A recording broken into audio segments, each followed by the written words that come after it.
আসসালামু আলাইকুম বন্ধুরা, পারভিন কিচেনে আপনাদের সবাইকে স্বাগতম।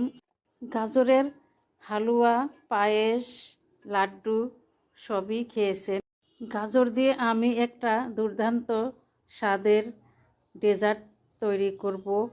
এটা যেমন বানানো সহজ, খেতেও ভীষণ সুস্বাদু হয়।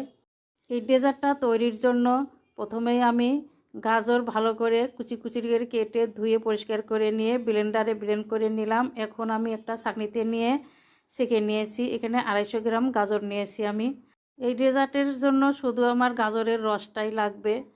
রসটা নিয়ে নিয়েছি, দিয়ে দিয়েছি বড় চামচের 1 চামচ চিনি, 1 চা চামচ গুঁড়ো দুধ, 1 চা চামচ কর্নফ্লাওয়ার, 1 চা চামচ কাস্টার্ড পাউডার, স্বাদ মতো লবণ। সবগুলো উপকরণ গাজরের রসের সঙ্গে ভালো করে মিক্স করে নিয়েছি। এবার যে কড়াইতে ডেজার্টটা তৈরি করব সেই কড়াইতে সেঁকে নিয়ে নিলাম।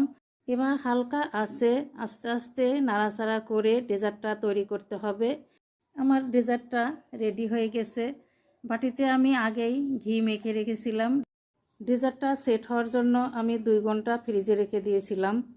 এবার ফ্রিজ থেকে বের করে নিয়ে আসলাম বাটি থেকে। এবার একটা প্লেটে নিয়ে নিব। ডেজার্টটা দেখতে দেখেন কত সুন্দর হয়েছে। ডেজার্টটা আরও সুন্দর দেখার জন্য আমি উপর দিয়ে গুঁড়া দুধ ছড়িয়ে ডেকোরেশন করে নিয়েছি। দেখেন আমার ডেজার্টটা কত সুন্দর লোভনীয় হয়েছে। দেখতে যেমন সুন্দর হয়েছে, এটা খেতেও ভীষণ সুস্বাদু। আপনাদের একটা কেটে দেখাচ্ছি।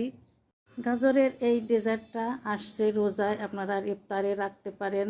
আবার সামনে গরমে এই ডেজার্টটা থাকলে যে কেউ খেয়ে ভীষণ খুশি হয়ে যাবে।